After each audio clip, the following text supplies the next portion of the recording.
सानाम को जोहार ज्ञान सियान यूट्यूब चैनल पाहटा सेद खन सानाम को सगुन दाराम देलाबन गाते को और मिट्टी नवा वीडियो रे सानाम को गे सगुन दाराम और तेहेन दो बन्याला हितल रेना तेहेन दो गेल आना वीडियो कना जहां को जुदी मित खन आरे आना वीडियो बाबन नेल का हितल रेना सानाम को अरदास ओना बन नेलमा और हितल दुकिन ओल अकादा पंडित रघुनाथ मुर्मू ऑल गुरु गंके परसी सिंह चांदो और तेहेना वीडियो दो बन नेला बारिया जोखेत ओना जोखेत को दो हुयुक कना पिलचू हपन को हारा जुहुक कान जोखेत और मिट्टी दो हुयुक कना पिलचू हपन को जुरी जोता को ले मान लेन जोखेत तेहेन दो नुआ बारिया जोखेत किन पढ़ावा जाओ बुना जहां को जुदी ज्ञान सियान चैनल पुलू बन नेलया उनको गोठेत अरदास नुआ चैनल बो सब्सक्राइब मा ओना साउते बेल आइकन से घंटी बन दबामा एनखान आपे ठेत अडी लगन नोटिफिकेशन सेटेरो और इना वीडियो बन नेल दाड़ेया डिस्क्रिप्शन रे टेलीग्राम ना लिंक एम कना सनाम को अरदास टेलीग्राम रे बन जॉइन मा और नुआ कोरेना पीडीएफ को बन नाम मा लाइक शेयर कमेंट दो आलो बन हिड़िया देला ताले तेहेना वीडियो बन एतोहबा हितल नुआ दो सन्ना धरम पुथी कना हा और नुआ दो गेल आना वीडियो कना देला ताले बन एतोहब उतल लगे सनाम को अरदास एतोहब खन मुचाद धाबी नेल ताबन पे एनखान हितल रेना तेहेना बार जोखेत रे चेद मेना ओना बन बाडाय दाड़ेया देला ताले बन एतोहब उतल लगे पिलचू हपन को हारा जुहु कान जोखेत नापाय तेगे तीना दिन चो पारम इदियन पिलचू हपन को आर हों को हारा इदियन पिलचू हपन को आर हों को हारा इदियन आम गेम दिशा आत को आदो उनको हपन को आको जोखा लगती लेकान कमी को चेत केत आको जोखा लगती लेकान कमी को चेत केत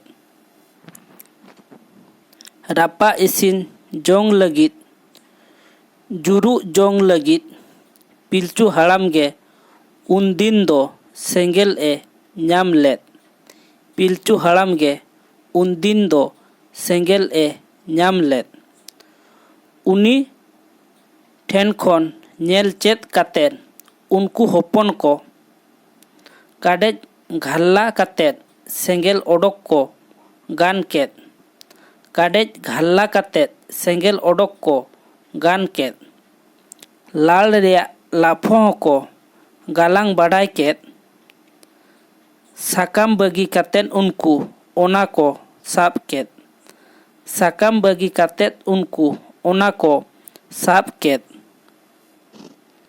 गालांग तेत दो डांडा तेको बधी अचुर लेत डांडा लातार तेदो लाल गे अचुर लेन ताहे डांडा लातार तेक दो लाल गे अचुर लेन ताहे कुड़ी कोड़ा जोतो गे को लापो लेन ओनका मिद लेका गे को नेल लेन अडी चेहरा मिद लेका गे को नेल लेन अडी चेहरा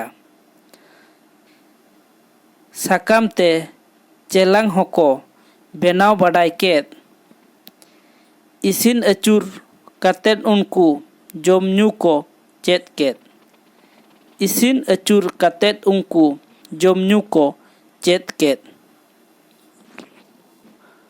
खाला रो कातेन उनको हासा को लेट लेत रोहल काते दो ओना को रापा इसिन लेत रोहल काते दो ओना को रापा इसिन लेत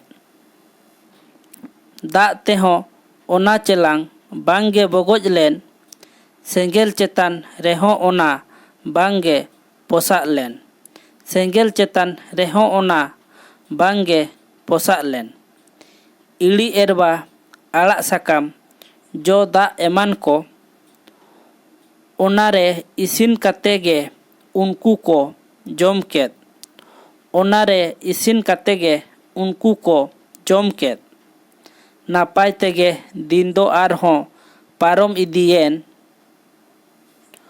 हॉपन कोहों रस्का गेको हारा जुहु एन। हॉपन कोहों रस्का गेको हारा जुहु एन।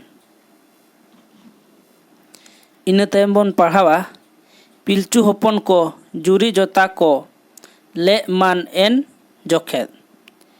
जीवी रेमा आम मा आरहों धर्म चेतानते जीवी जुरी खेमाव रेया छांदाम गा आकात। जीवी जुरी खेमाव रेया छांदाम गा आकात।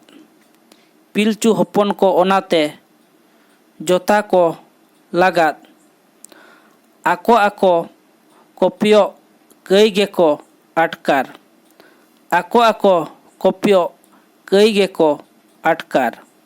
हॉपन को उनका नेल कातेन पिलचू तिकिन दो उनको जोता काको लगित हुडुप हेज आत किन। उनको जोता काको लगित हुडु हेज आत किन। बोया बोया जोता रेमा कई गे आरजाव पारांगत हों बांग ᱧᱟᱢᱚᱜ आम होम बाम साहाव। पारांगत हों बांग ᱧᱟᱢᱚᱜ आम हों बाम साहाव। धरती चेतान रेहों आरमा मनमी हॉपन मा उनको आको बोया भेगार बांग को ताहेकान। उनको आको बोया भेगार बांग को ताहेकान। पिलचू तिकिन हॉपन को किन दुड़ुब मित केत को ओना हंडी किन अगु केत आको सामांगते। ओना हंडी किन अगु केत आको सामांगते।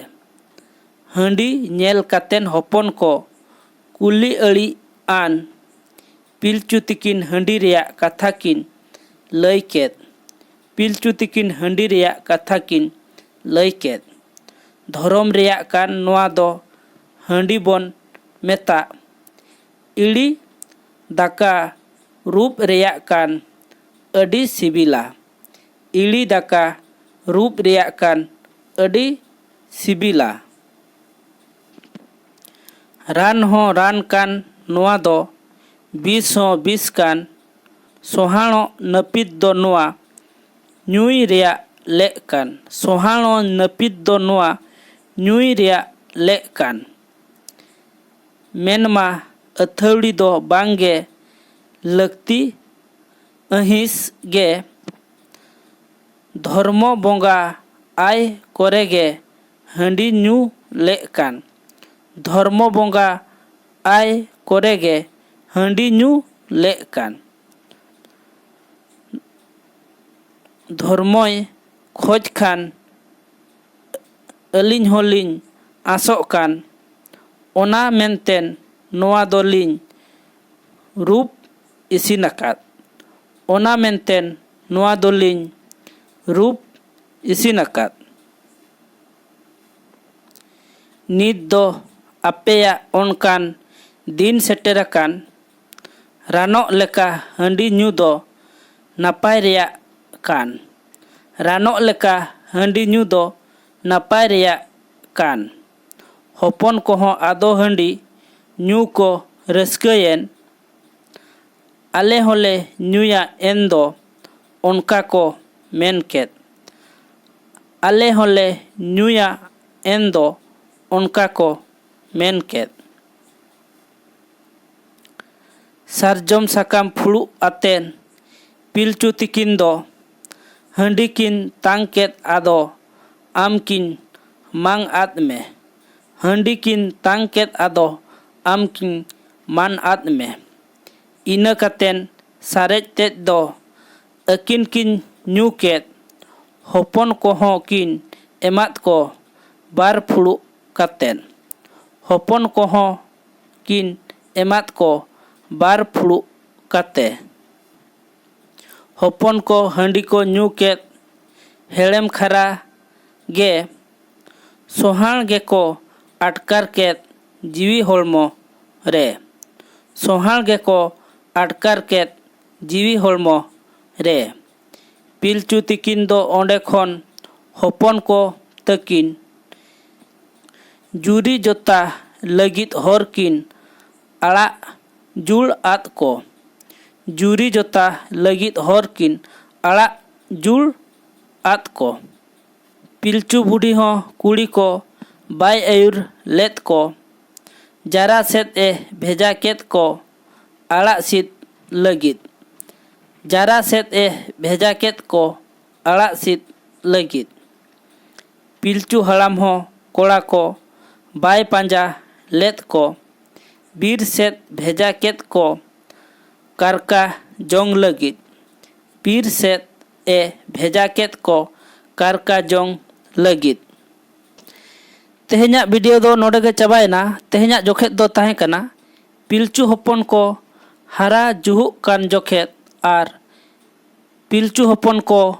जुरी जोता को ले मान एन जोखेत वीडियो नेल कते चेल का बुझाव किया ओना दो सनाम कोगे कमेंट दरायते लई ताबन पे वीडियो बन लाइक मा ओना साउते चैनल होबन सब्सक्राइब मा और बेल आइकन से घंटी होबन दबाव मा एनखान आपे ठेत अडी लगन नोटिफिकेशन सेटेरवा और पुइलू रे इᱧᱟᱜ वीडियो बन नेल दाड़ेया लाइक शेयर कमेंट दो आलोबन हिड़िña डिस्क्रिप्शन रे टेलीग्राम ना लिंक एम कना सनाम को अरदास टेलीग्राम रेबन जॉइन मा और नोआ कोरेना पीडीएफ को बन ñam मा ताले तेहन्या वीडियो दो नोडे गे ताहेन कना सेनो सेनो ते जोटाव कोठे गाते कोठे बो शेयर मा ताले तेहन्या वीडियो दो नोडे गे बन दोहया दोलहाते इन पाहटा सेत खन गोट आर जोहार।